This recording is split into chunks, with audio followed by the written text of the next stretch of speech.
Hello, everyone, and welcome to Season 2, Episode 25 of the Leafs Line podcast, brought to you by Dynasty Sports Network. You could visit our page at the link below. I know you can't click on it. We've made this pretty clear on the Leafs Line podcast, but you could definitely search it up on any of your free time. Go look it up. We got articles. We got podcasts such as this, baseball, soccer, any sport, you name it. We got it covered.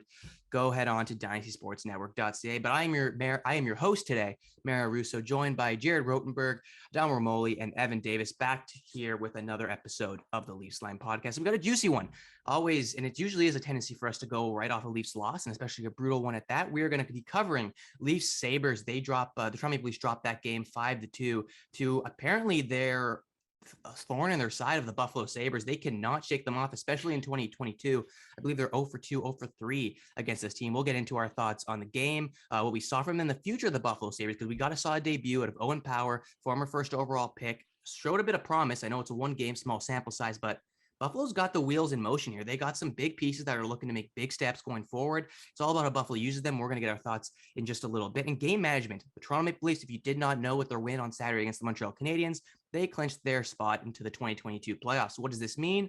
Well, what does this mean? We don't really know when it comes to the Toronto Maple Leafs and, frankly, any NHL or major sport team in the world of sports. I mean, it's a different thing when you're resting players. The Leafs are sort of battling this debate between health and home ice. Which one do they want? And heading into the playoffs, which one they want to see come to fruition? And of course, has to lead to a first round, or first round victory. But it's a tricky wire that you got to juggle. And Kyle Dubas is looking at it right now, and I'm going to see what your guys' perspective is on it as well. And of course, Matthews. This man has just proven time and time again, except for last night, he shocked the world where he didn't hit the score sheet last night, but put that one away. He has shocked the entire hockey stratosphere when it comes to goal scoring. He's chasing some high-end records that have yet to be broken and have not been broken in quite some time. We're going to get into Matthews, his debate, and where does he fall in the all-time Toronto Maple Leafs ranking? We talked about this briefly last week. We're going to segue to it in just a bit, but Matthews is on the agenda, don't you worry. And of course, this one was a big one in light of Ryan Hartman's altercation with Evander Kane, which I thought was pretty badass, but what do I know?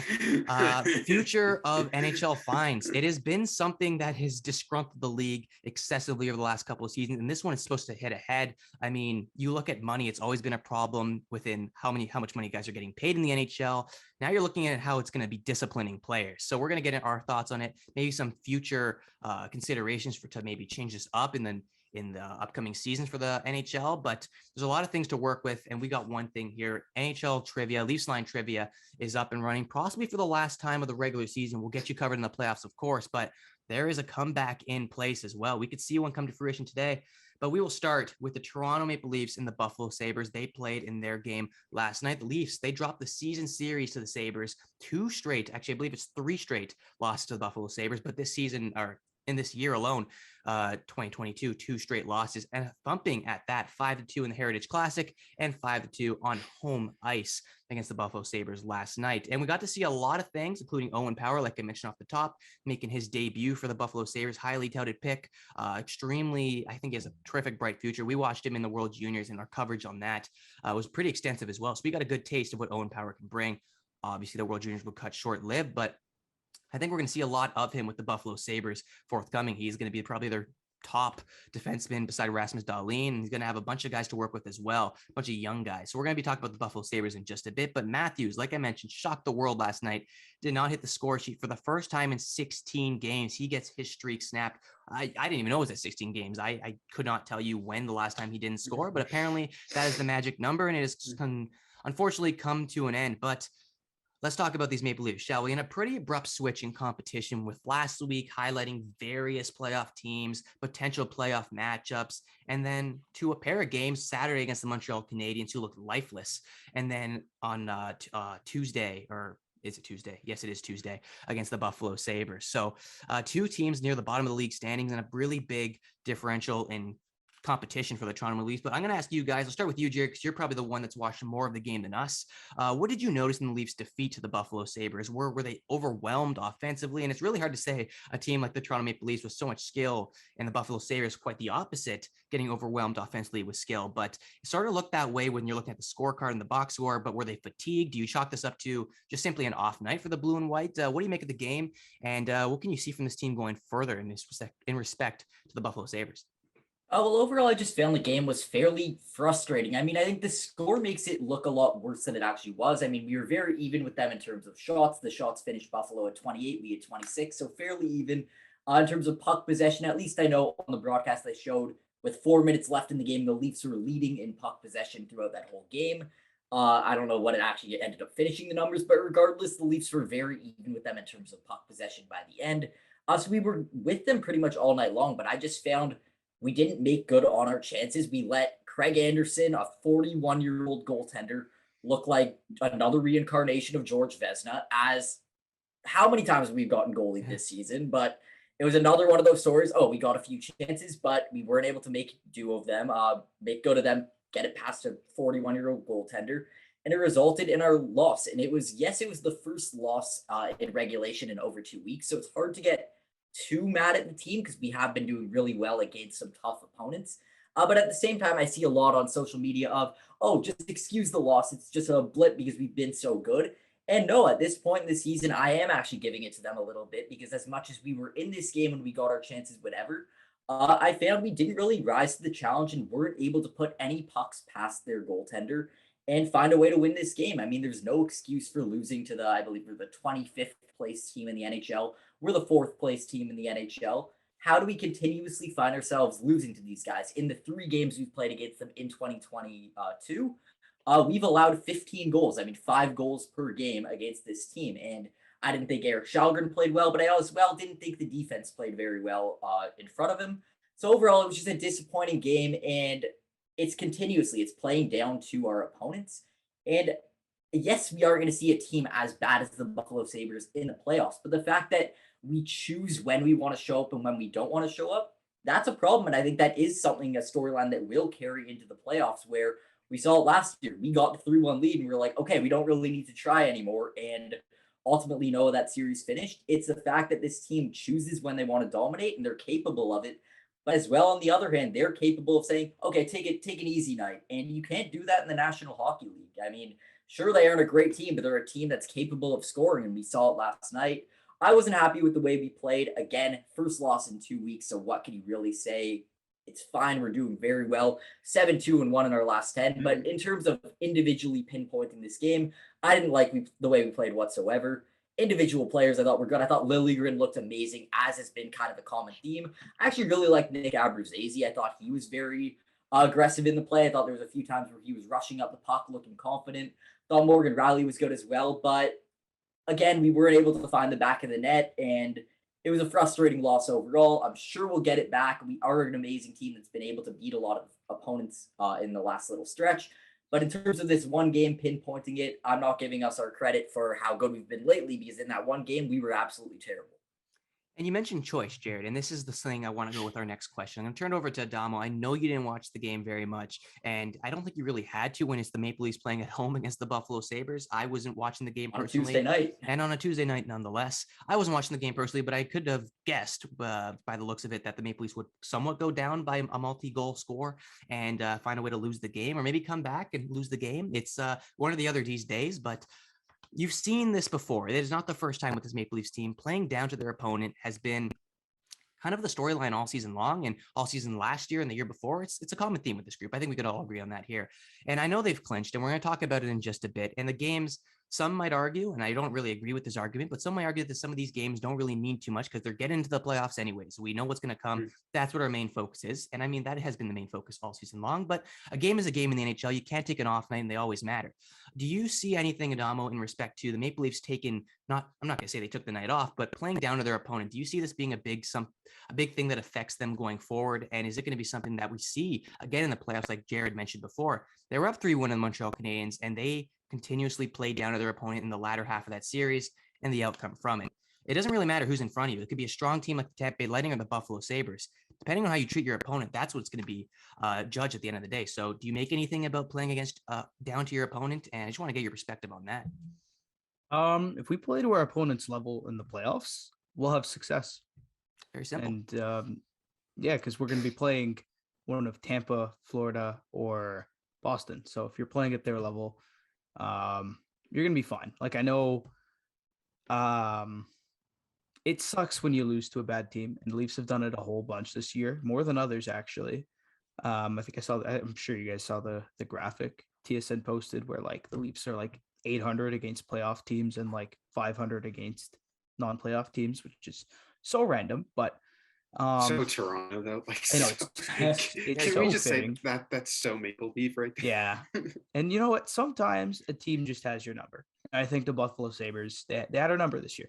You know, like I also think it's also a little bit of a coincidence. Like I think we were talking about it before the show where like it was Boston. I think it was Montreal actually. Montreal was like one of the best teams in the league a couple years ago, but they went 0-4 versus the Boston or the Detroit Red Wings. Yeah. So yeah, I'm not too concerned about playing down to the opponent's level just because you're not going to see a Tampa you're not going to see like a Buffalo or Montreal. And in turn, it kind of makes you think, I don't know if anyone else thought this, but like, do we think that's what happened last year? It's possible. I mean, it was very evident in our play that the games in the first 4 games of the series, we played a completely different style than the way we played on our heels in game 5 through 7. So I think it is evident that we kind of took them a little bit more lightly when we had that 3-1 lead, rather than what other teams do where they put the foot down and they find that killer instinct and put the dagger into their opponent. We did the opposite where we're like, oh, we're fine. We're cruising through the series so far, so we'll beat these guys in our sleep. And we let them get confidence. And ultimately by game 7, it was Montreal that had all the leverage, all the confidence, and they were able to put the dagger into us. Yeah.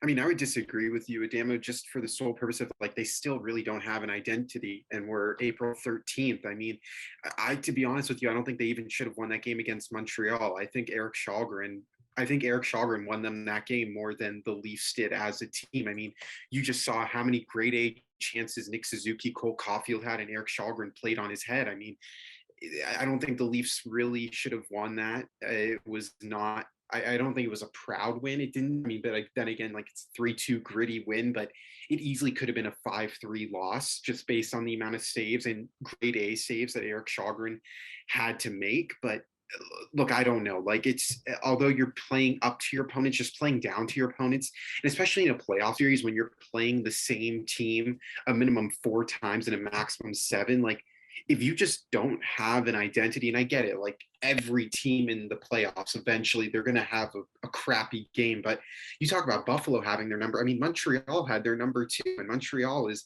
trying to get Shane Wright here. I mean, it's like they won the game. I don't remember what day that was, but they won that game 3-2, but then they lost 5-2 prior to that. And I think they lost 3-2 prior to that. So, like, it's weird. It's really weird that they're able to dominate like a team like Boston, but then not know how to play versus like Montreal and Buffalo. And what happens again if they do go up in a series again? Are we going to see the same thing as last year in the playoffs? I think it's just that they could play up to their caliber, but it's having the mentality and the identity that we're still able to dominate against the crappier teams, even though like everyone goes through it. Like I'm not saying that the Leafs are the only team that's superior that plays down to their opponents. Like it happens all the time.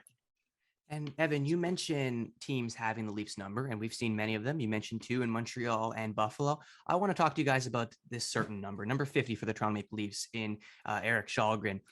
He's supposedly, and it's looking like Peter Mrazek is going to be out for probably the rest of the year. So we're not going to see any more Mrazek. He's going to be the potential backup, probably the definite backup in game 1, game 2, game 3. How many games the series goes in the playoffs? He's going to be the guy behind Campbell, and he's going to be the guy who we don't want to see. But I want to ask you, Are you confident enough to see him play? I know we saw a couple, I wouldn't say shaky starts, he's pulling out with a win, but if it ever comes to Erik Shalgren, and we have to ask these questions because we've seen these circumstances happen time and time again with the Toronto Maple Leafs when a big guy goes down and we're really unsure who's stepping up.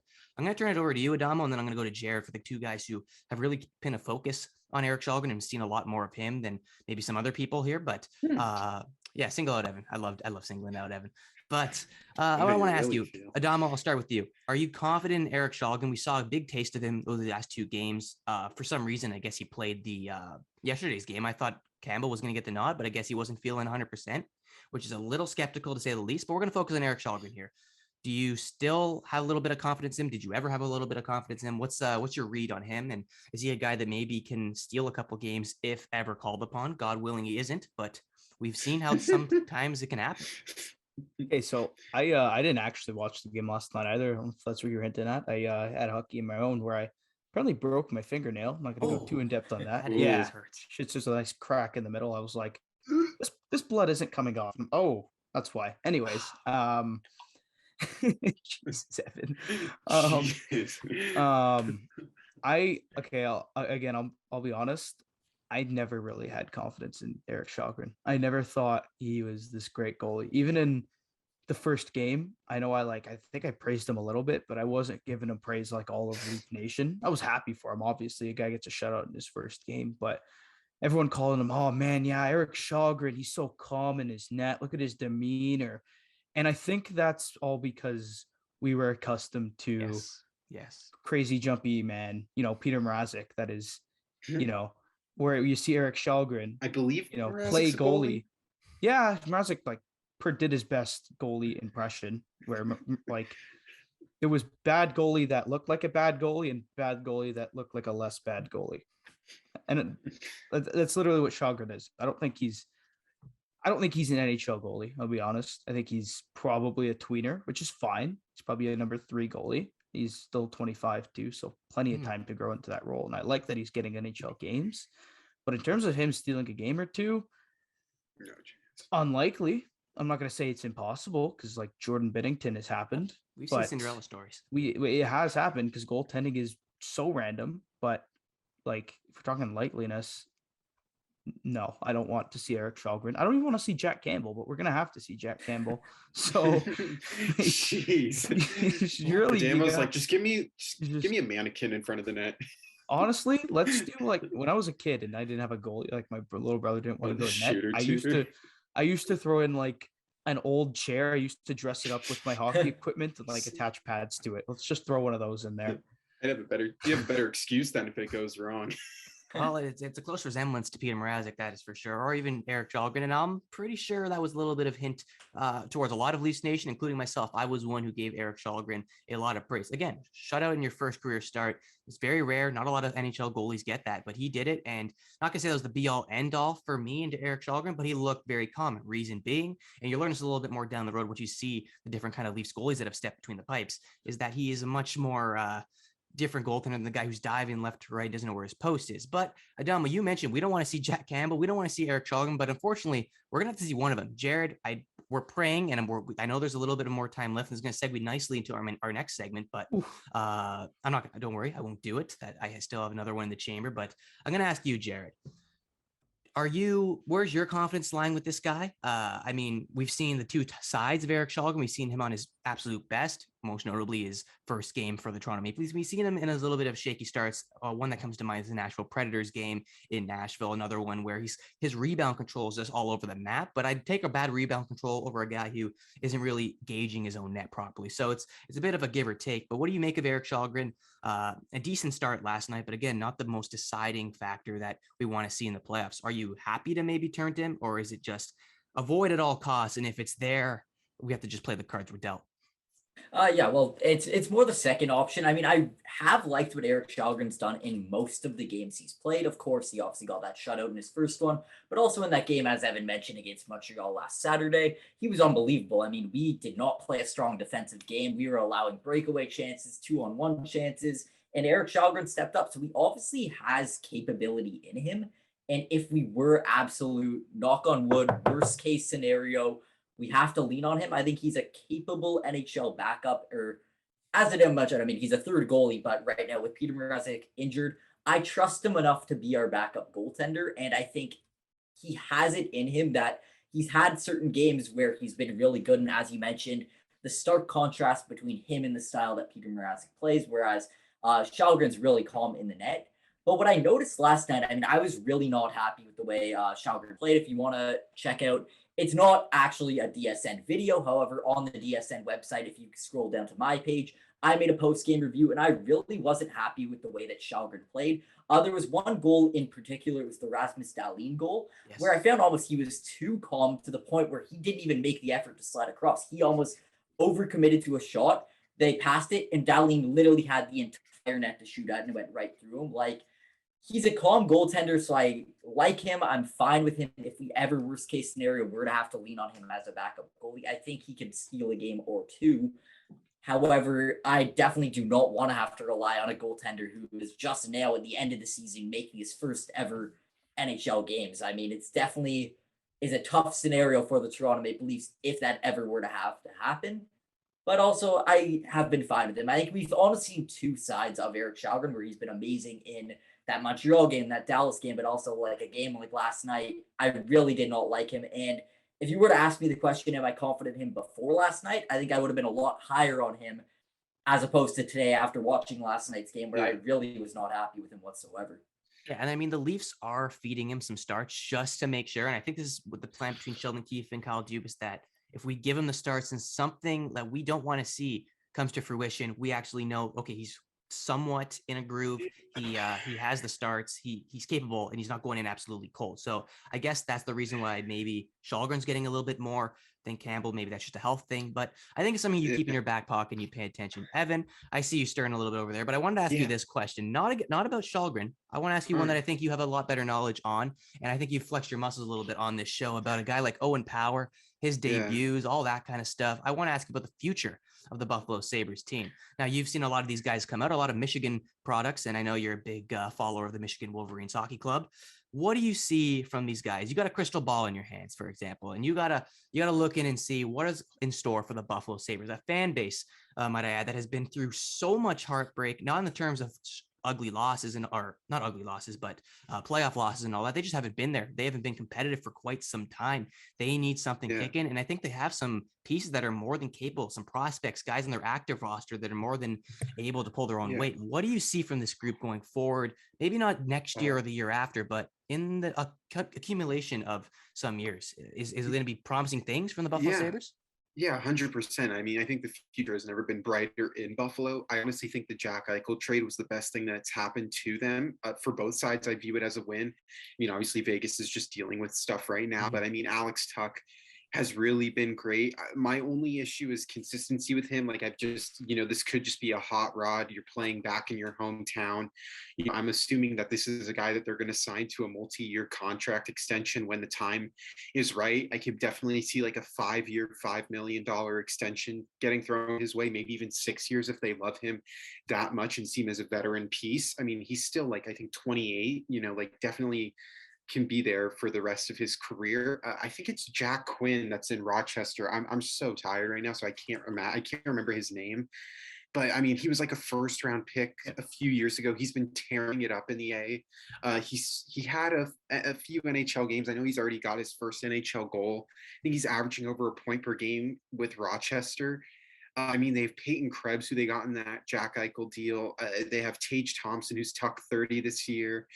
Jeff Skinner's had 30 this year, but I mean, I'm not looking into it that much with Skinner, to be honest with you. I mean, he's had 30 goals this year, but his last like 180 games, he had 30 goals. So like, I'm really not looking much into that. If anything, I would trade him for as much value as you could get for him, which is still probably not much that you would really agree to it. But I mean, it's looking bright. I mean, Rasmus Dahlin, Owen Power is great. I mean, like at Michigan, it's different. Like when you're in that college juggernaut and like your entire lineup is absolutely juiced with first round picks. Specifically, I think they had 6 on their team this past year. But I mean, to have Dahlin and Power as the future of your defensive core is definitely something that you got to be happy about. And we knock Buffalo as being like a poverty franchise, but I guarantee you in a few years from now, the bandwagons will appear, because they'll still they still have picks, which I love that they're doing, and they're still going to be a bottom feeder team,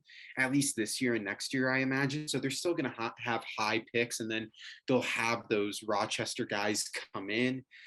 The one thing that they need is goaltending. I mean, if ideally, I would draft a goaltender, like similar to what Florida did with Spencer Knight. If I'm Buffalo, honestly, if even though his value might not be there, you still might want to take a gamble on it. I mean, goalies are the hardest ones to develop because they take the longest time to develop, in my opinion. But if there's a star that you see, like if you have the 5th or 6th pick, fuck it, like just take it, because it's hard to get free agents to Buffalo given the weather, the GM issues. Like if you can at least draft one of your own and make it homegrown, I think that would speak volume. And I mean, they're on the right path. I know they have a couple goalies in their system that have dominated the junior levels. They have a Devin Levi. And there was they the got other him guy. they got him in the Sam Reinhart deal. There's one more. He's got some confusing name that I just looked up. Dustin Tokarski? No, Nope. you're talking about the Pekka Luukkonen. I think we also talked about him if I'm not mistaken. He's been in the NHL. He's one of the. I'm sorry for interrupting. No, go. He's one of those. If it makes sense, he's one of those players who's too good for the AHL, but not good enough for the NHL. It's a weird, like you see it all the time with AHL players who can dominate in the A, but when they get to the show, it's like they disappear. Ukko, whatever the hell his name is, he's had stints for like the past 4 or 5 years. It really hasn't worked. And I mean, you're hoping if you're the Buffalo Sabres to see maybe that World Juniors Devin Levi that we were accustomed to seeing. Yeah, he's at Northeastern tearing it up. Yeah, he's a terrific talent that I'm hoping comes to fruition for Buffalo Sabres' sake. It's going to start in goal. And the thing that I thought was going to happen before years passed, I thought Buffalo had it figured out a little bit. They draft Jack Eichel, phenomenal talent. He was a well-rounded player, not just a pure goal scorer like many guys up and coming were. He was a guy who could play the full 200-foot game and get whatever had to get done to win at that time. And I think the problem that they ran into was they didn't develop around him very much. They just had Jack Eichel and threw in a bunch of venture guys and said, okay, let's see if this mixes. Let's try to get some success. Wow. I really messed up that one. But it's a kid's show. It is a kid's show sometimes. But no, they didn't develop around Jack Eichel, and that was the big problem. Now they have a bunch of young guys coming up, and I think they're growing them at the same time. And not next year. I don't think that's in their near future of success. That's going to be a lot of growing pains, and maybe even the year after that. But 4 or 5 years down the road, this team coached well. If they get an even better coach, if not, they had a nice coach right then and there. Managed well. If they could bring in some other veteran talent, this team can be something like turning into a powerhouse at one point. Maybe we can see a lot of things coming into Buffalo Sabres. And I mean, I think that's going to be a time when the guys who are lower in the Atlantic and the Eastern Conference are going to start, I guess you want to say revolting if you wanted to use that word, like as extreme, but making an avid push for these top talents now. And I think that's all I want to say on the Buffalo Sabres. They got a bright future ahead. We saw it last night. Taking a season series against the Maple Leafs is nothing to shrug your shoulders about. You should be happy, hang your head high, because there hasn't been too many wins for the Buffalo Sabres this year. And we're going to talk about wins right now. The Leafs are going to have a couple more in store before they hit the playoff road for their quest to finish off that curse, that darn 18-year curse that we know that we absolutely is burned into our minds. But I want to ask you guys this. It's about game management. And it's a tale of two things. I mentioned it off the top. The Leafs heading into the postseason want to balance health and home ice. They want to get the home ice. I think it's a very big advantageous element you can have when it comes to hockey. You're in your own barn, and I think you can do a lot with that. I think it's something that means a lot, especially in the sport of hockey. So it's something to play for, it's something to take the game seriously, which makes the Buffalo loss a little bit more of a drag. But regardless, we're not talking about that. We're talking about game management. I want to ask you, Adamo, are you into, maybe from a hockey's perspective, resting the star players going down the stretch and making sure they're healthy for the game one of the playoffs and are in tip-top shape? Or do you want to make sure they're in a nice groove and you can see their hot streaks from season end coasting in, and you're going to see the results game 1, game 2, game 3, and however many games you pull that series? What's your philosophy on it? I want to hear your perspective on game management in the NHL. It kind of holy crap. It kind of depends on the player. I think we saw with Jack Campbell. I think he's a prime example of a guy where you're trying to either manage his load or, get him into a groove. He seems like a guy that needs to be rolling. And last season, I think there was a great example of that because Mhm. as much as, he won those 10 games in a row, or like to start the season, or just his streaks in general. He was like 22-2 at some point. Very streaky. Those were consistent starts. Those were he's starting 4 games a week. Then the next week he's starting 3 games, and he's starting 4 games. It wasn't we're gonna go A and B, and he happened to win 22 games. He seems like a guy that needs that, and I think even this season he like he started off hot, and then COVID happened, and then it went to shit. Like he went out of his groove, and then cancellations happened, games here, there, and there, and then it picks up, and he's just not in a groove.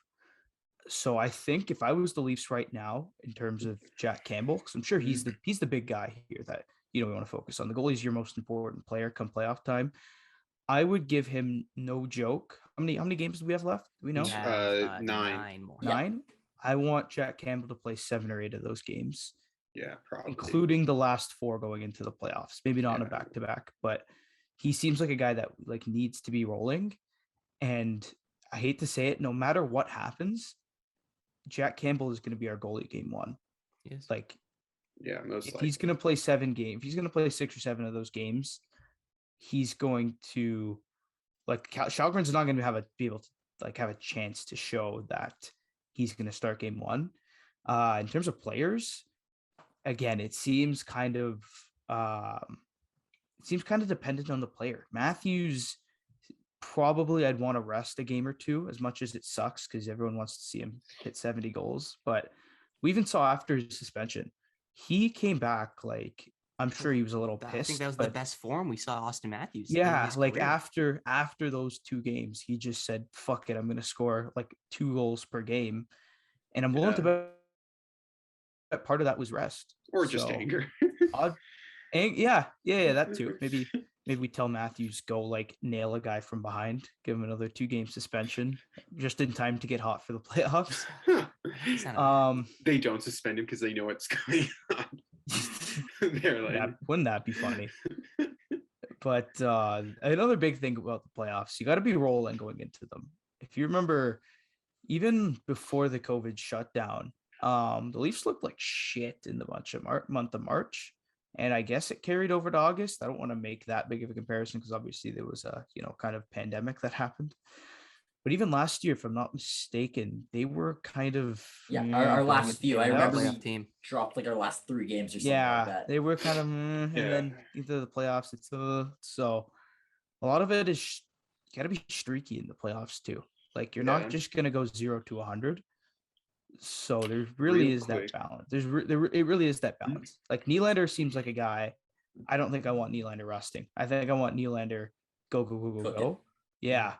Tavares, I'd probably want resting. He looks like he could use it. Jeez. No, it's true though. It's fair. No, it looks like John Tavares could use rest. I mean, Man, age is kicking his ass a little. And he's only what, 30, 31? Something along those lines, yeah. Whatever. Let's not think about that. He's still a point a game guy, kind of. Whatever.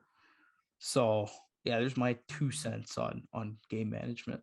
And absolutely makes sense. I'm gonna turn it over to you, Jared, but it's different for all the players, like Adamo mentioned. Goalies is a big one. They're a weird breed. They're a weird bunch of guys, but a lot of them like to either start the engine on and off and completely fresh start. You're not thinking or dwelling on anything in the past. Or other guys just want to keep the engine going and see how far they can go with it until their luck or their skill proves the best of them. But what do you make of the philosophy heading into the playoffs? I know they have 9 games to play with. And we're going to see what Kyle Dubas and Sheldon Keith, their plan is of attacking this sort of method. But I have a good feeling that they're just going to be attacking and keeping their guys going. I don't think we're going to see a lot of rest. Maybe for the older guys like Jason Spezza, a lot of those fourth line players, maybe see a little bit more diversity on that fourth line just to see how it works. Maybe is that something, an avenue that those guys explore. But what do you see the Toronto Maple Leafs exploring? You or Kyle Dubas in this situation? You're the calculator cowboy. Who are you deploying and how are you doing so? Well, I'm sort of with Adamo in the sense that individual players definitely do need their rest. But in general, and this is something I really a thought I had after listening to Sheldon Keith's post-game feedback after last night, which I don't know if you guys heard it. Yeah, he was absolutely hard. pissed. I think that told me that he doesn't want his team taking rest games. He wants his team flying going into the playoffs. And his exact thoughts after last night's game were the fact that we're taking rest games. Are we losing him a little? I think it's the connection. I don't think it's. The connection's good, Jared. I think we just No, lost it's you for his a second. mic. Oh yeah, it might be his mic. I could hear him through the room. I can't hear him on the mic though. I know. I hear some of this. Yeah, I can hear him through. It's like an avid thing that just naturally occurs in our podcast. I wonder why. I mean, it's not a successful one unless you have this conundrum. That's very check this out. Sorry, can you guys hear me now? Hey, there you go. There we go. Yeah, there you Yeah, are. so what I wanted to say is I definitely think Keith wants the team flying going into the playoffs. And as much as I agree, individual players, maybe rest Matthews for a game, maybe Marner takes a game, even if not they're sat the entire game, but definitely their ice time will take a little bit of a hit just to allow them to catch up on their breathing a little bit. But in general, Keith doesn't want his team taking rest games. He wants, and you can see it in his body language and what he's saying, he wants his team flying going into the playoffs. He doesn't want us taking any games off. And he understands that home ice could end up being a huge factor in whether or not the Leafs find playoff success. And he's frustrated by the fact that we're taking some games off and allowing teams to make the race to get home ice advantage a close one. He wants our team dominated going into the playoffs. And it's a factor that is proven to be successful. Teams that are hot going into the playoffs tend to do better, as Adamo mentioned. And the biggest example I think of is everyone likes to talk about the fact that the St. Louis Blues were last place in January. They forget to mention that the Blues were also the hottest team in terms of the second half of the season. I mean, they were flying going into the playoffs, and it carried over. And as much as sure they were the third seed in the Central Division, they were dominating in the second half of the season, and it carried over into the playoffs. They won a Stanley Cup. So it's a proven example that going into the playoffs, you need your guys dialed in, absolutely hungry for it, and dominating teams heading into the playoffs. And if you're on a roll, that'll most likely, or at least the goal is that will carry over into the playoffs. And that's our best case scenario. If Marner and Matthews can find a way to carry this level of play into round one and into game one of round one, they get the confidence in, and a confident Toronto Maple Leafs team can literally beat any other team in the league. I'm very confident that at our best, our team is genuinely capable of beating anybody. And especially you see it with Jack Campbell, as you mentioned again, his confidence is such a huge factor in the level of play he brings. And if every single one of our team, especially him, could be confident, then we have a very good chance of finally finding playoff success. And I think you mentioned very briefly, Sheldon Keith, he was not a happy camper after last night's loss. And I think philosophy is going to stay. And I think it combines both your point and Adamo's point. And it's going to be a little bit of, depending on the player, a perspective between who we're going to play and who we're not going to play. But I think the sentiment is we're going to be playing hard and we're going to be playing our best kind of hockey until that final buzzer, game 82. And then we hit our way to playoffs. Just to get that role, which you mentioned is all that important. But what I think Sheldon Keith also kind of shades in his little argument and what he's been saying about this team is strictly based around the depth. He is very confident that if we have to take a guy out or if someone goes down, because we mentioned it's health or home ice. And I think they're going to be throwing out the health a little bit more and saying we're focusing on home ice because it could be a very big thing that maybe could change the tide of a series. I think he's putting it a little bit more on the pedestal and saying we need this. And if health isn't going to get us there, maybe we slack down the next stretch until the final game of the season, so be it. And I think he says, we have guys who are capable of stepping up. Maybe a third liner like why am I drawing a blank on the third liners? Engvall or Camp. There we go. If one of those guys goes down, Kasha is just he's a whole topic for another day. But guys on your depth pieces, maybe even some of your star guys, if people go down, you're putting a lot of trust in your depth and saying, okay, we're not going to worry about the health. We're going to worry about that home advantage, next man up mentality. Let's get it going. Let's stay hot heading into the playoffs. And I think that's all I want to say on the game management. I do want to move into Austin Matthews. We're running a little bit slim on time. I want to speed things up a little bit, but yeah, let's dive into probably the best thing that's happened to Leafs Nation in the last 5 to 10 years. He is the forefront, the league leader in goals by a very wide margin, leads the NHL with 58 and is looking to clinch the first 60 goal campaign since Steven Stamkos did so in the 2011-2012 season. He's also on the hunt for a milestone goal total at 65. If you guys don't know who the last guy was to accomplish that, well, it was the grade 8 who did it in 2008. And man, big numbers, big praise, big talent, and big shoes to fill for Austin Matthews. He's right there. Evan, I want to ask you, now you haven't watched the Leafs on a much more grand scale like us. We've seen a bunch of players walk in. Were you watching in 2013 with Colton Orr? Can you name me 3 lineups? Okay. We have watched a lot of Matt Toronto. Fratton from? Where is Matt Fratton from? I know he's a king, but I don't know where he's from. That's all we need to know from here. So we've seen so many Maple Leafs walk in the door, but I want to ask you this. Do you think 9 games remaining, gentlemen, Evan, do you think he is getting the OV record here and hitting 65? Because it's easy to say 9 games. It's not a lot of time. It's far out the window, far out of his reach, but then he pulls up with guns a-blazing in that Montreal game, 2 goals, and I think 25 seconds apart, gets 2 goals in the Dallas game, including the one that broke the Leafs record, and an OT winner. This guy is a workhorse, does not stop. He has the eyes on the prize. Hopefully it's the right one in Leafs Nation's eyes, but he's really gunning for it. Do you see it coming to fruition?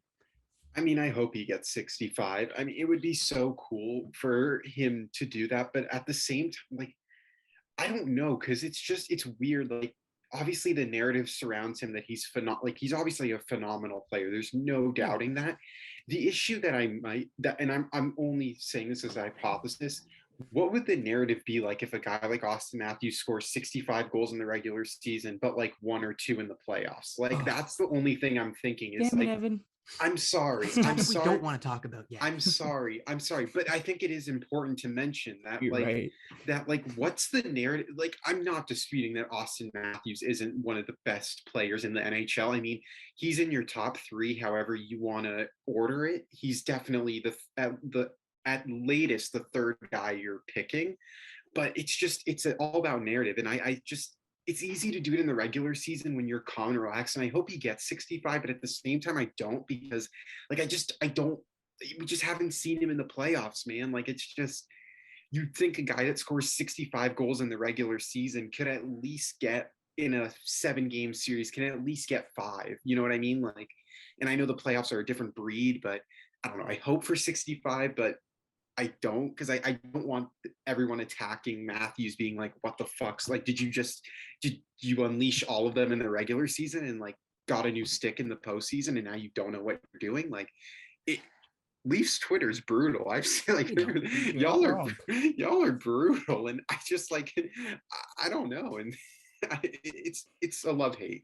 Yeah, and I mean, you mentioned Leafs Twitter is brutal, and very few times they are brutal on Austin Matthews. You talk about a lot of Leafs that take criticism, Mitch Marner, William Nylander, those are star players that are getting all the hatred from Leafs Twitter. Austin Matthews doesn't get it because he's always proving and defying the odds of what a hockey player can do in this day and age. And I think it just extends the leash a lot further, and there's a very, very extensive leash with Austin Matthews. And Leafs Nation, we want to see the 65, not just because he's breaking record, just so if he does go quiet in the playoffs, we don't have to talk about it. We could just say, for all the haters out there, he had 65. He broke boundaries that we have very little and few times in between been seeing in the National Hockey League. So we'll cross the bridge when we get there for playoffs, but you make a very decent point, Evan, when it's like, is he going to be scoring when he has to be scoring and when it's really mattering, rather than he's scoring against a low Montreal Canadiens team to chase a different set of hardware, right? Yeah, I mean, like, he absolutely sniped Vasilevsky, but Vasilevsky puts on a new cage in the playoffs. It's just like, I don't know, and I hope for the best, but like, he's got to break through eventually when it matters most, or else, like, I'm just curious, like, maybe I become the host for a second. What do you guys think the narrative would be like, again, like, where Austin Matthews obviously 2 goals away from 60, so like, he's most likely, or at least surely will hit that mark. Let's say they play 6 games or even 7 games and Matthews has 2 or 3 goals.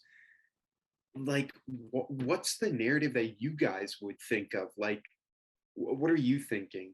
When people would rightfully be very frustrated with him. Okay, Same I don't way care that about people people. were. I'm asking, like, you specific. Like, I don't care about. I mean, yeah, I as well. I'd be frustrated, and I'd say, not that I wouldn't give him this credit for how good he was in the regular season, absolutely, and I'd constantly be bringing that up. But at the same time, I would say, but then you went quiet in the playoffs when we really needed you to step up. In the same way I was frustrated with him last year.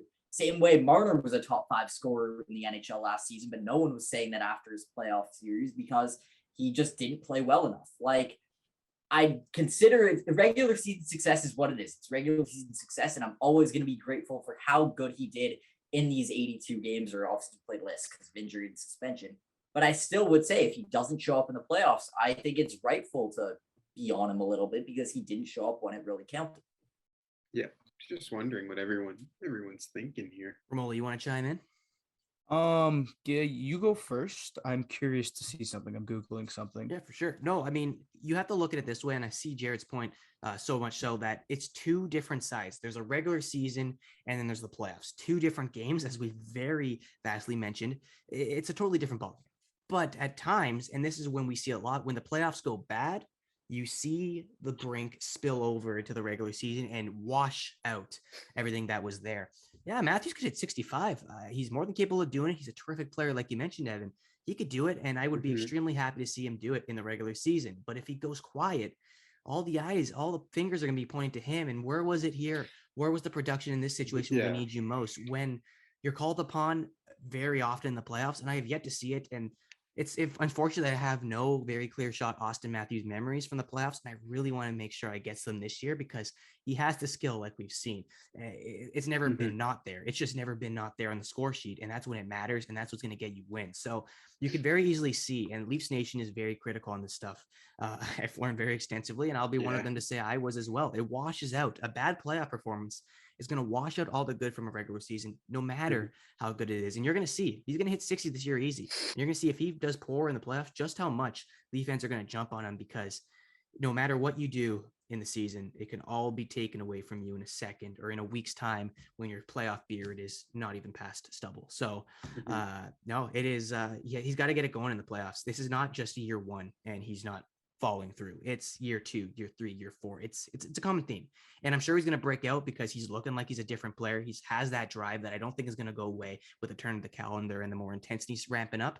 I think he's going to be doing fine, but still, there's no history that is going to prove me otherwise. And that's the tough part about it, right? Yeah. Yeah. I mean, I don't, Yama, what is it that you're looking up? I do want to hear this one. I'm curious. Yeah, I was looking up Alexander Ovechkin's 2008 playoff totals. This was the year that he scored 65. Yeah. Does anyone want to guess what happened to the Capitals? Didn't they lose in the first round? They lost in the first round in Philly? Game 7 overtime to Philly. Yeah. Okay, good call. Could that be a point? Could that be a trivia? No. No, the fuck? I'm not giving you points. I'm asking Mario. No, but go on, Adam. I want to hear this. Yeah, so Alex Ovechkin, 7 games played, obviously, lost in Game 7 overtime to the Flyers. So that's a little heartbreaking. He put up 4 goals, 5 assists for 9 points in 7 games. That's not bad. But went pointless in 3 games. Oh, okay. So that's make of that what you will. I think the reason Matthews' leash is so long is because his regular season success is like it's a step higher than out of this world. Like the Toronto Maple Leafs have never had in its 100-something year history has never had a player as good as Austin Matthews. We've never had a top 2 player in the world. The closest we've ever gotten is probably a guy that played before you could pass the puck forward, or like Doug Gilmour, who was a Selke winner, and that's it. And 127 points or whatever, but still, or whatever.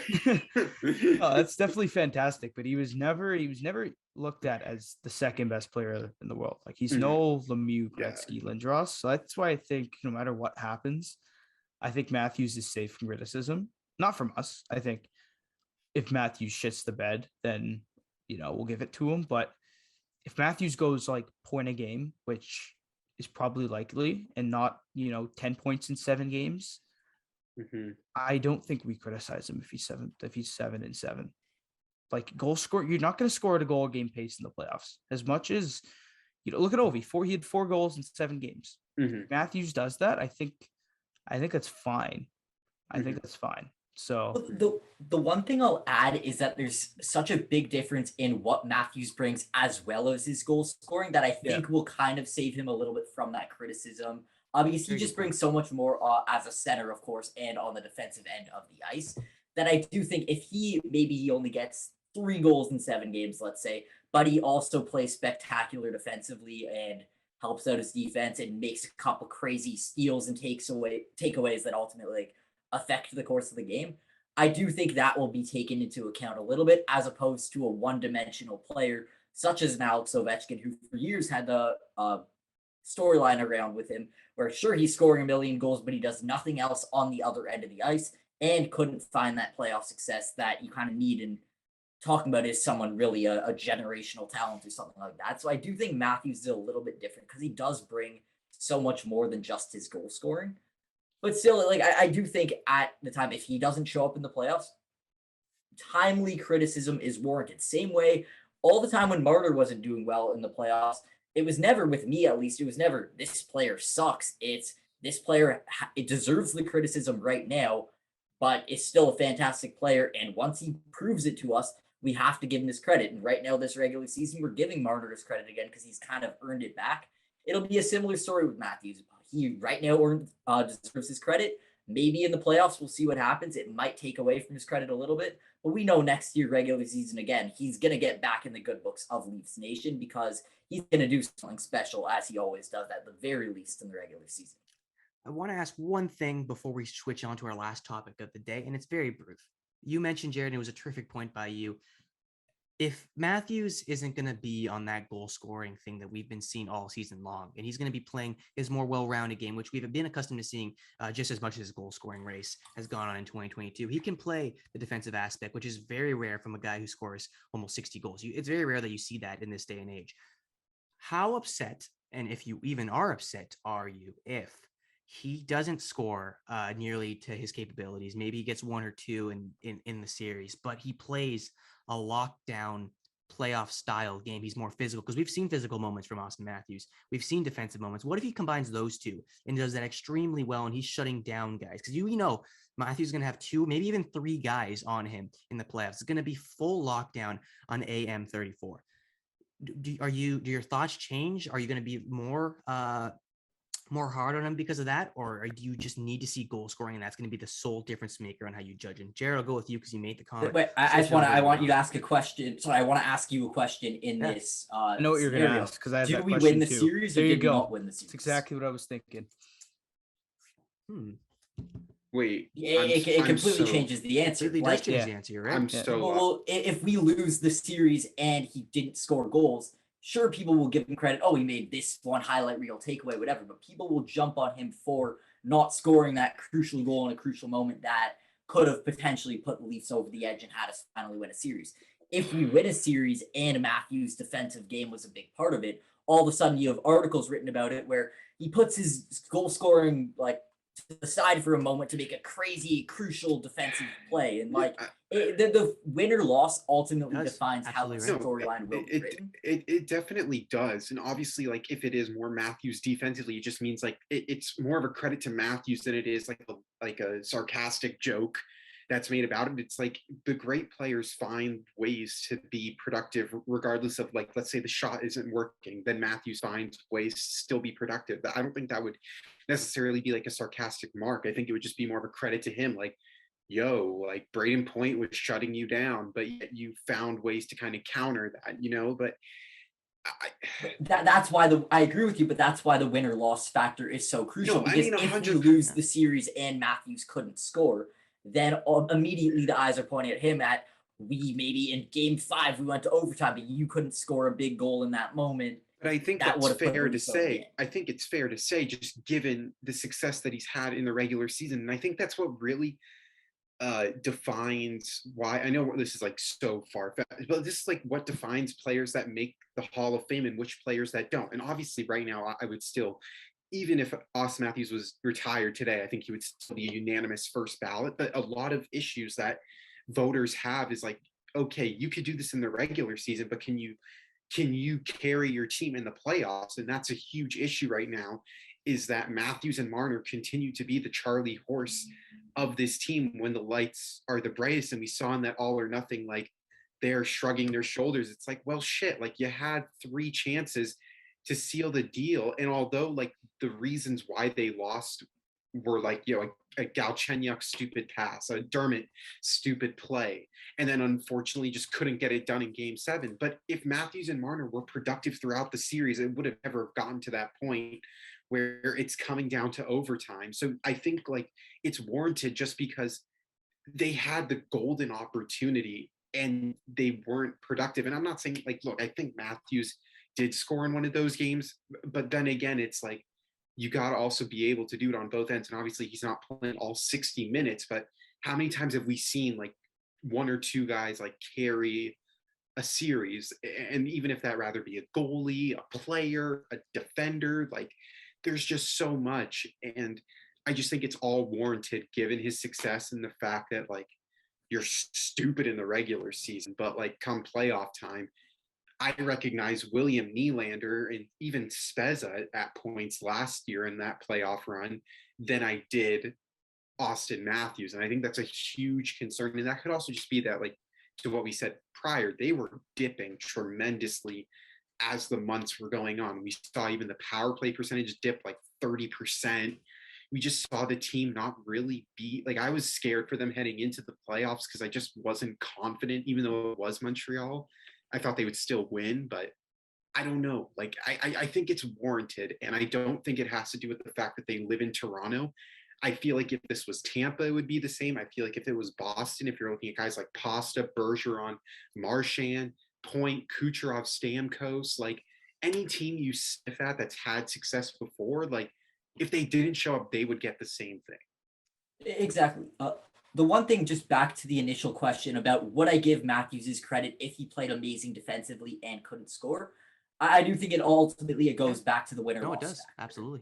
I think that's going to be my final answer is if we find a way to win the series and Matthews solid defensive play, even if he only finishes with, let's say, 2 goals, 3 assists, so 5 points in the 7 games, but he's amazing defensively, makes a couple key either takeaways or an amazing shot block or whatever you name it. If he makes a key defensive play that results in the Leafs finally winning a series, I don't care how he's playing as long as we get the win ultimately. And people will give him his credit if he can make a phenomenal defensive play and it results in the Leafs ending our playoff drought, then I'm giving Matthews his praise because even if he isn't doing exactly what we expected him to do, he found another way to be productive for the Leafs and resulted in a series win. Yeah. But exactly looking at last season, 2021, I absolutely looked at Matthews and Marner as the players I kind of not pinned the blame on, but a lot of it, and a lot of the eyes, rightfully so, I believe, were on those players because they are our goal scorers and our big-time playmaker that couldn't contribute in a series. And on top of that, the Leafs lost the series, and that's the biggest thing. If we were to find a way to win in 5, we scored a goal in overtime, won the series 4-1. Sure, people would be like, why does Matthews only have 1 goal in the 5 games? But at the end of the day, the celebration would still be crazy because we just won a series. Once you're done, Mary, do you mind if I interject? Once you're done with your point? Yeah, I was gonna wrap it up, but I suggest you go can now. I quickly just say, Yeah. I disagree with you there, Jared, because I think regardless of if the Leafs win and Matthews doesn't do well offensively, I still think it's going to be there because it's like we see this all the time, even like baseball or even basketball, where like the star player doesn't perform well. It's like, oh, you just got by that, but like wait till you got to face that pitcher, or wait till you got to face that team. So I still think it will be there because let's say they sneak by a Boston, but then like waiting for them is Tampa Bay. Like if you couldn't get it done with Boston, like what makes you think you're going to find ample success against Tampa? But I do think that like obviously the win helps, but when you're looking at individual performances, I don't think it's going to be like, oh, well, we won the series, so it doesn't matter what Matthews did. It's going to be more that we won the series, but Matthews, like you still need to like you're not off the hook because you guys won a playoff round. Right. And I mean, Jared, you want to add anything else? I just want to kind of say, I agree with you to the point where it's like, sure, if let the Leafs go on to they do the thing, I don't think Matthews will be winning the Conn Smythe if he doesn't step up and play like we expect Austin Matthews to play.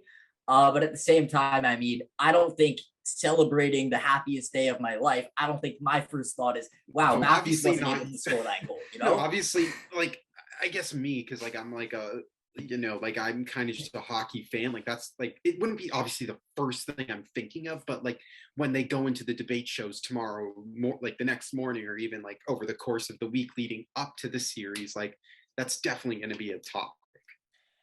Fair, but at the same time, I think a win kind of. Of course, you don't care. You see in a locker room, you see in anything, winning cures any issue in the hockey sense. So like, if they find a way to get it done, I don't really care that Matthews had 10 goals in the 20 games he's played or whatever it is. Like, you know what I mean? I think if he could find a way to do anything, it doesn't matter offensively or defensively. If he does something and the team gets it done and the depth steps up and the goaltending steps up, then I don't think I'm looking for a player to pin the blame on, because there's no blame if we lose. Sorry, if we win.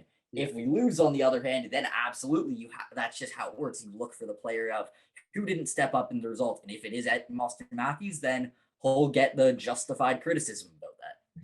Now, I'm going to wrap it up.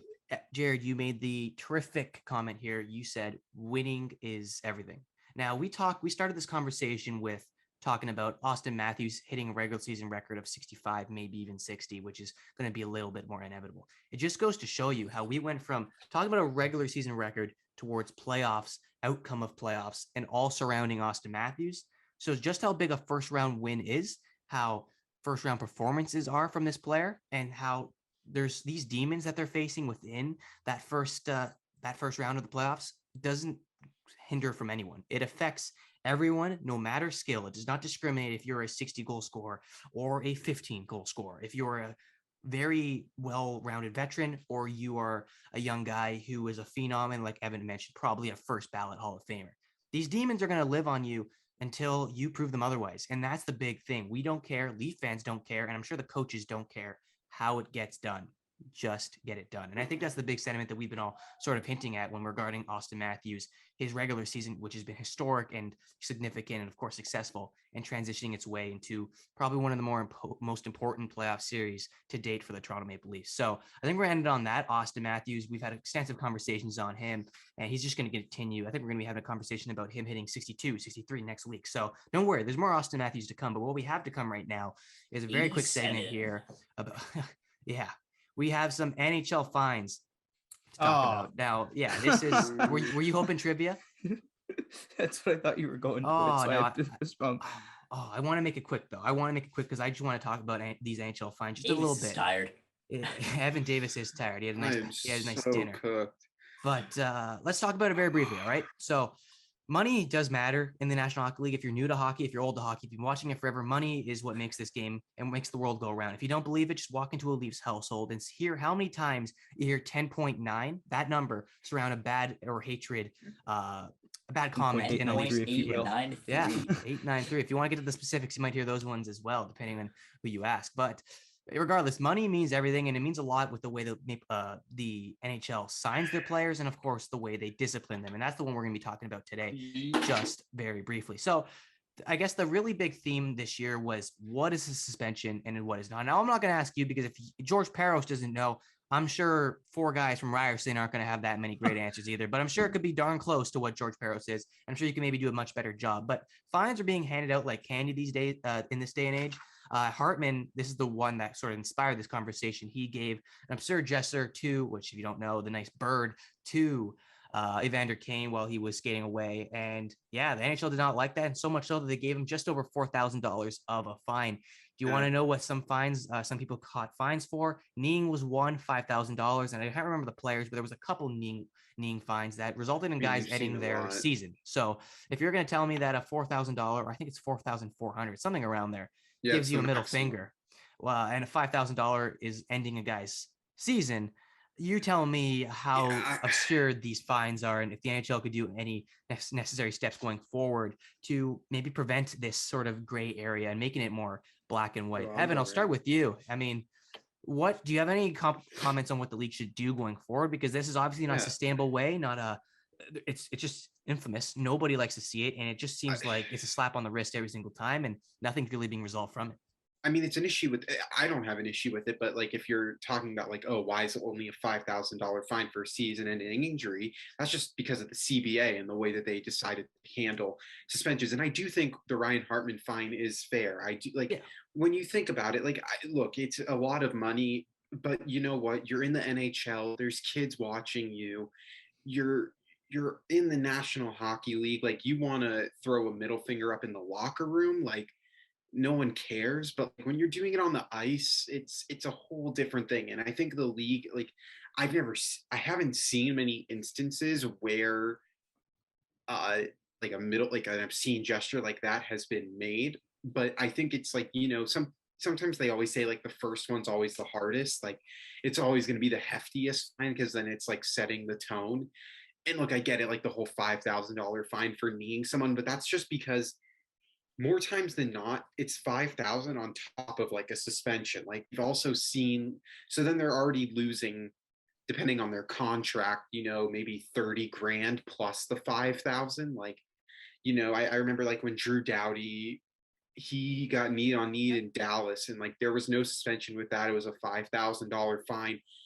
I honestly don't have a problem with it because a lot of these times that we see knee on knee, it's not intentional. Like I remember Alexander Barkov got knee on knee hit in like I can't remember. It was like the first half of the season, and it wasn't intentional. It was unfortunate play, but like the times that it is intentional, there's the suspensions, and then that's more of a fine. But like I don't really have a problem with it because instances like that are just it's shit that like sucks, but it's like the game's going so fast that like sometimes you just can't react, like and it's just hard, it's us as fans watching on TV think it's a slow game, but like when you're watching it up close in person, like these guys are booming, and like sometimes you're like, why is this, like, how did you not see that? But then you like understand why they did it. Molly, what are your thoughts on the fines, gray area between fine, suspension, and how vast it is? I don't know. I think if I'm guessing we're having this conversation because of what Ryan Hartman did. It inspired it. Yep. Yeah. Actually, speaking of fines, did you guys see what Evander Kane's wife did? Is that real? Yeah, Is that people are It's real. It's paying real. for it. Yeah. Yeah. way. Evander His Kane's. I'm not going to say ex-wife. ex-wife or wife. I don't No, want it's ex-wife. Is it ex-wife? Sure. Sent Ryan Hartman $200 to help pay for his fine. Oh wow. And posted about it.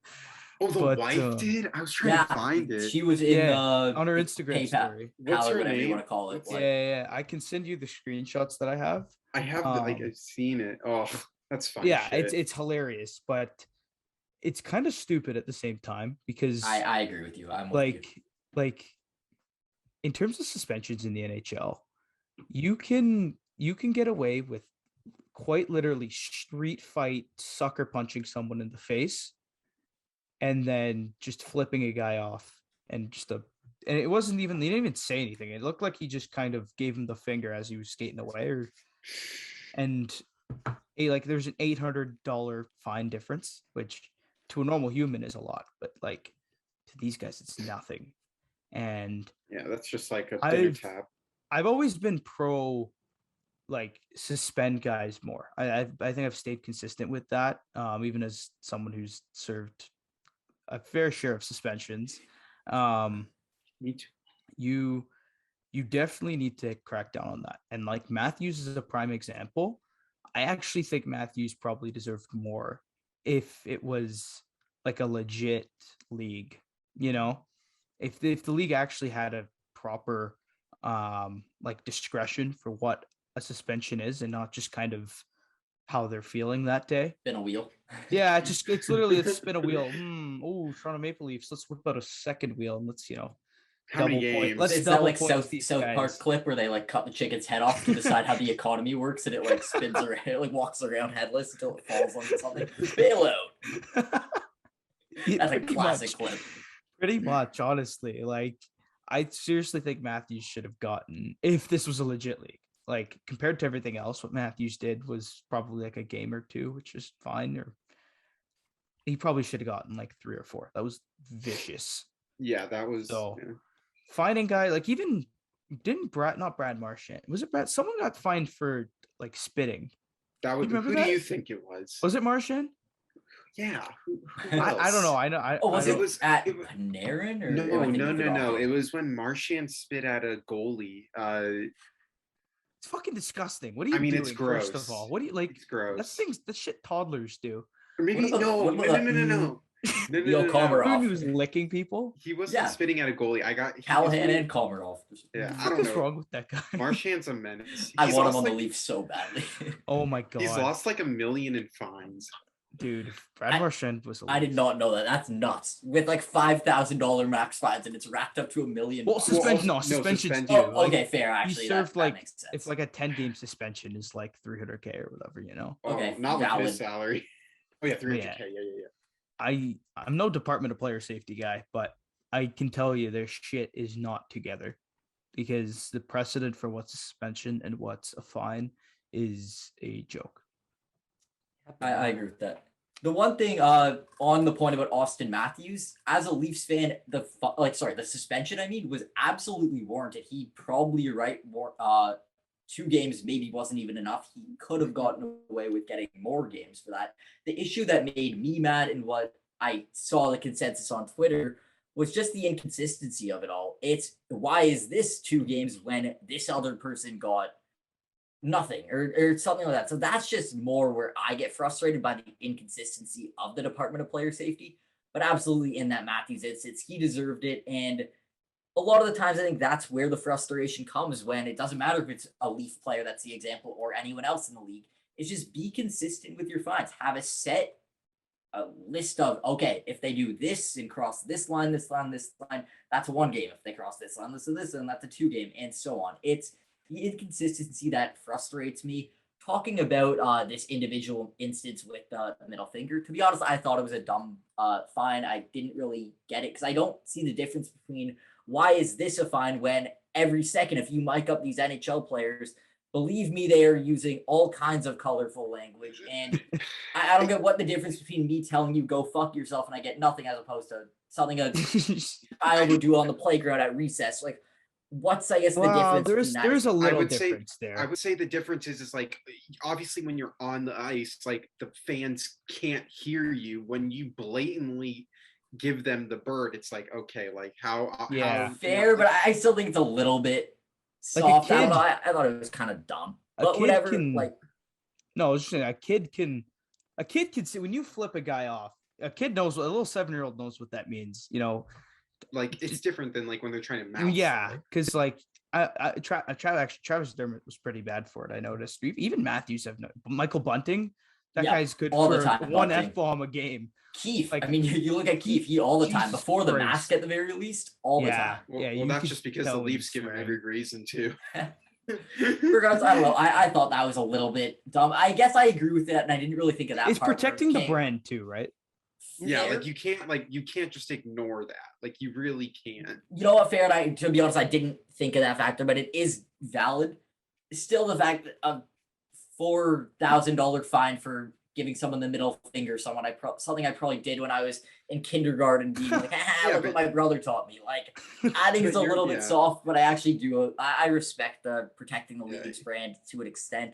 It's soft though, and the most frustrating thing is that's $4,000, and literally some danger shit could only be $1,000 more. It's just kind of it's weird how they gauge it almost. And again, it all comes back to a consistency issue. Is why is this something when it's something so much worse is something else? It's just be consistent with your rules is my kind of opinion. The $5,000 fine has been consistent since. You're right about that, but I'm saying more. Why is there like $1,000 difference between? Look, I don't think it should have been that much, but I definitely think Ryan Hartman should have been at least 2,500. Maybe you want to go as much as 3,000, but like I was shocked that it was that much. But I did think a fine was absolutely needed. Regardless of the amounts and all that, we can all agree that it's not a really qualified system for the NHL. It's something that has its flaws. It's going to always be complained about because there's always 2 sides, not even 3 sides to the story. And it's going to continuously cause bickering, both social media wise, this podcast wise. But it's just something that's not going to change. And until it does, I can't wait to see the day. But what isn't changing here on the show is that we got a good dose of Leafs line trivia for you. We're going to get to that segment right then and now. So episode 25 of the Leafs line podcast has the trivia segment. And we got question 1 ready. Boys, are you ready? You know the rules. Raise your hand. Ready. Get it on the trigger. We got it coming up. Wait, right. Before we start, I want to set a rule. No raising hands in the middle of the question. You have to wait till the question's done. I've had half the time, like, I went back and watched some of the other ones just when I had free time. The question wasn't even done being read. Like, the person who raised their hand first did not know what the question was. They just spammed raise hand. Like, you need to wait till the question's done. Only once you know it, you click raise. You guys want to put a timer on it too? You know, like how long you have to answer? Like, yeah. So like, you can't just put your hand up if you don't know. Okay. I'm good with that, but like, still give a good like minute and a half, 2 minutes. Like let them think it through a little bit. Oh, but... I'm saying 30 seconds. Oh, Okay. I think 30 seconds is like, are these, hold on, Mario, are these questions like you need to name 6 players, or is it just a one thing answer? There's 2. I'm not going to give it away, but yes, I will give you a minute for one of them because one of them does Okay. require some, Okay, so we'll some maneuvering. Okay. change it you as know like what? based on like how worthy the question is. Yeah. All right, cool. So Evan, put your hand down. hand I down. guess you just completely ignored the rule here, and I thought that rule was very Rule not- there is self-explanatory. one rule here. But you never knew.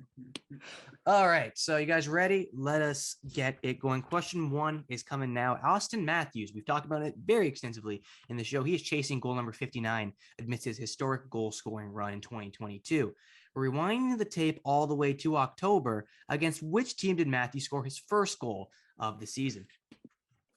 I got Evan first. Evan, you got 30 seconds. Oh, I mean, I'm just gonna say, I honestly I don't remember, but just for the sake of like scheduling and shit, I'm gonna go Montreal. Wrong, not Montreal. All right. Jared, you are next on the board. 30 seconds starts now. Ottawa? Wrong. Oh, we were at that game. He missed his first 3 games. You're right. Romoli, 30 seconds. Okay, I have 30 seconds here. Let's see. So it's 12:01:25. I got some time here. 12:01. It's 11:01. He's in 11:01. Halifax I don't know time, why I probably. said. Are you? No, I'm just stupid. Okay. Who did they play like for? No, he got a slow start too. Yeah, Was he that game. Like Game he 6, missed yeah, 3 and then 10 he seconds. Was it that? I'm gonna go with the New York Rangers. Wrong. He returned against the New York Fuck. Rangers. That was his first game of Okay. the season, but he did not score in that one. I'm gonna go back around the horn. Evan, you got 30 seconds again. If not, I'll give a hint after round 2. Okay. I'm trying to remember their schedule. Fuck it. I'm surprised you guys don't remember this. I do remember this goal. Really? Dude, Well, I mean, I don't remember what I ate for breakfast this morning. All right, just give me a minute here. I'm gonna say 10 Dallas. okay, no, Ooh. I don't even think they faced Dallas in the beginning of the season. Jared, I remember they did. Just racist. Carolina? yes, there it Really? is. Carolina, October Oh, 25th, 2021. He scored the goal. I believe it was the first goal of the game, and they ended up getting crushed that game to extend their woes to start the regular season. Jared, you got 1 point Nice. on the board. Great memory, my friend. We went from Dallas to Carolina. I We're wouldn't really moving say all great across the memory. border. It's what's a team that's been fresh in my mind when I'm thinking about my cup predictions, and then just Ooh, why not? Okay. A little foreshadowing, I see. Okay. We got question number 2 up and ready right now. We have had the luxury, and I'm going to give you guys a little bit more time because you're going to need it for this one. We have had the luxury of seeing some of the league's future stars compete in their first career NHL games recently. In light of this, arrange this list of players that I'm about to mention from newest to oldest. So the most recent draft that they were selected in to the later draft selected. Okay, I'm going to give you the players right now. We have Matthew Boldy, Owen Power, Matt Beniers, Alexander Holtz, and Kent Johnson. Now, I'll read the names again if you want me to, but Adama, Yeah. you got to read on the names, or do you want me to say it again? Reread the names for me. Yeah, for sure. So Let me you write got, them down quickly. Let me write Yeah. them down. so I guess you guys do the same as well. Yeah. But Matthew Boldy, Owen Power, Matthew Beniers, Alexander Holtz, Okay. and Kent Johnson. Now, I want you to arrange it in the order of who was drafted most latest, the most recent years, compared to, say, one was drafted, This is easy. for example, 2022, he will be first, and then the last one will be maybe drafted in 2018. So from newest to oldest, Oh, give me who you got. Fuck me. Okay. And I'm not going to give you the right answer as you go. I'm going to give you the right answer if you get them all correct. So do I have to go in order by like the way they were picked too, or just the draft? draft a year. Well, draft year, but it might help. Like, should I put the first? Because I think I got the years down. I just don't know if I got the picks down. The picks would matter, yes. So yes, include the picks, Okay. just Okay. for Okay. timeline purposes. But Okay. I'll start your. I'll give you about 45 Yeah. seconds. Okay. So, 5th overall, 2021, Kent Johnson. 2nd overall, 2021, Matt Beniers. 2021, 1st overall, Owen Power. Then Holtz went 7th in 2019, and Boldy went to the Wild in 2019 at 11th. All right, that's all good and dandy, but give me the order that they were like who was the first, second, third, fourth, fifth? Like how new was this? I was giving you the year. Yeah. Okay. Johnson, Beniers, Power, Holtz, Boldy. No. What? No. Did I not get this question right? I don't think maybe I don't know if I explained it. But... what's the question again? Like, all right, I'll is read it it from again. Newest to oldest? Newest to oldest. That's why even the picks matter, because guys were picked before and after each other in similar drafts. So, who was the latest guy picked? Oh, fuck. I see where I went wrong. Yeah. Who was the latest guy picked out of this group? We'll start there. Evan, who was the guy who was picked most recent? Who was the guy most recently drafted? Wait, I think I have it. Wait, what the hell? Okay, wait, who was most recent? So pick Matthew, like, are you talking about like pick 200 is more recent than pick 1? Yes. But did I not do that first? Was that not my original answer? I have it. Mario, can you say? Am I going based on like? Here. Well, no. Is it if this guy was picked like 5th overall, he's gonna be like? Is it based on also the order going from like highest number to lowest number?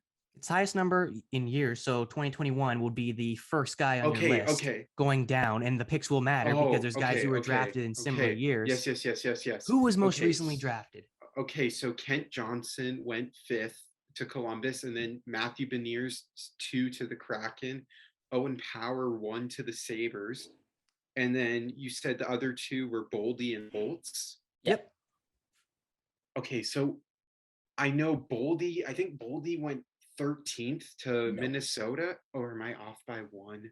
But it doesn't really. We have to know we don't have to know their picks. Generally, it doesn't matter their picks. What years? I know Boldy. I know Boldy went 2019 to Minnesota, and I'm pretty sure Holtz was. I think Holtz was 2018. No, he was incorrect. No, Jared, let's see if you got this. Okay. Number 1, like most recent, Ken Johnson. Second most recent, Matthew Beniers. Third most recent, Owen Power. Alexander Holtz was in 2020 in the Alexis Lafreniere draft, so he's number 4. And then in 2019, Matthew Boldy, he's the last one. He was 12th overall to the Minnesota Wild. Correct. Okay, hold on. What was my first answer? Was it not exactly that? I don't believe so. You had Holtz last Boldy, because you had Holtz in 2019, which he wasn't. Yeah, you had Holtz and you put both. We both flip-flopped. Okay. Yeah, Jared, man, 2 for 2, and I apologize for the massive brain twister I gave you. I tried. I thought I simplified it as best as I could, but apparently not, and that was one hard one to simplify. But Jared, nonetheless, you got the point. Now the last question, and this goes twofold because you could get a bonus answer from it as well. So one, write this down. Like, is it another one that there's gonna be a lot? You're this one is very simple if you have the memory to equip yourself with it. So one of you guys can maybe tie Jared, depending on how far you go. But I'll ask the question 3 right now. How many games were played on the league's opening night this season, which was October 12th? And for a bonus answer, can you name me one of the matchups? You fucked. Remember when I said before the show how you're going to make sure I'm scraping the bottom of the barrel in absolute randomness? Here it lies. My dad works all this shit, man. I think I got. What was one of those games? Give me how many games were played that night, and if you can give me one matchup, you get a bonus answer with it. Remember one matchup, and that's it. Okay. Usually those games are like. I'm gonna go 12. I don't think they played the first night. No, they didn't. You're gonna say there's 12 games. 12 games played that night. Yeah, I'm gonna say 12 games played that night. Incorrect. There was not 12. I'm so dumb. Jared. Fucking how many games are played I feel like it was a small number because I think a lot of the games are on the second night. I'm gonna go with 4. Like there was 2 games played. There's 2 games played. Sorry, four teams involved is what I meant. But sorry, 2 games played. Well, do you believe in miracles? Absolutely correct. That's what I was gonna say. 2 games. Give me a matchup. Can I get a matchup? I know a matchup. Answered. Yeah, so you can tie me. Fuck. Yeah. Give me a second here. It was random stuff. I know that. One was not so random as much as you may think. Is it like a 99% rivalry Sure or- I know. I don't Really? say that. Okay. I'm 99% sure I know one. Oh, I I remember watching know. it. I don't know why something's telling me like Carolina versus New York or something. No. So what I'm going to do is I'm going to give you the point because you got the number question right, but it's still open to the table for Okay. who played one of the matchups. I Adamo, know you got one. it. Pittsburgh and Philadelphia. That was No. my next. What, they guess. didn't? Go look it up, man. I swear I remember Evan, Crosby Crosby scoring. Evan, I am very certain you may know this one. Wasn't one of them Vegas, Seattle? And there we go. Oh, that's a good Here's guess. the I point. didn't know Vegas, that. the two games that went on that day was Vegas and Seattle, Donuts. and Pittsburgh and Tampa Bay. Tampa Bay hung the banner that night. Yeah. Good call. Good call. Why Yeah, did I should have known the Vegas Seattle one. I mean, I One still for got Jerry. 3 of a possible. Like, I got 3 of a possible 4. I did the Find me, Tampa, bitches. Florida. I did the Florida road trip. Haha, It's fine. donut. Mind me, bitch. All right. Well, Jared, man, another almost clean sweep. You almost had it all, but in respect to the actual questions, clean sweep. There we go. And Evan, you get on the board as well. I don't have the numbers in front of me what the standings are, but I know they're much closer USA. compared to. I think Evan reached a little bit more in front of Adamo. We I don't mean, know. I'm I gonna check I it out, but extended my lead by there is 3. there is an extended league happening in Leafs Line Trivia, and it is going to continue into the playoffs. But we're not going to continue with this episode any longer because we have reached our last seconds here. I want to thank you guys all for tuning in. Season 2, episode 25 of the Leafs Line Podcast, presented to you Oh, by one of a Dynasty possible Sports 4. Network. Yeah, man. That's I mean, it's something to be proud about. Adamo's gotten $4,000 fine. nothing out of the Big 4, donut. but This is rare. big donut, a rare Adamo donut, but I love yeah, donuts. that'll we all love donuts. That'll put a bow on this episode of Leafs Line Podcast. Look out for DSN content is gonna be pumping. School is just about done. We are gonna have a lot of Dynasty Sports stuff coming your way. So be ready, be looking out because we're gonna have so much stuff coming. You won't believe what's hitting you next. But thank you guys all for tuning in and have a great rest of your week. Cheers.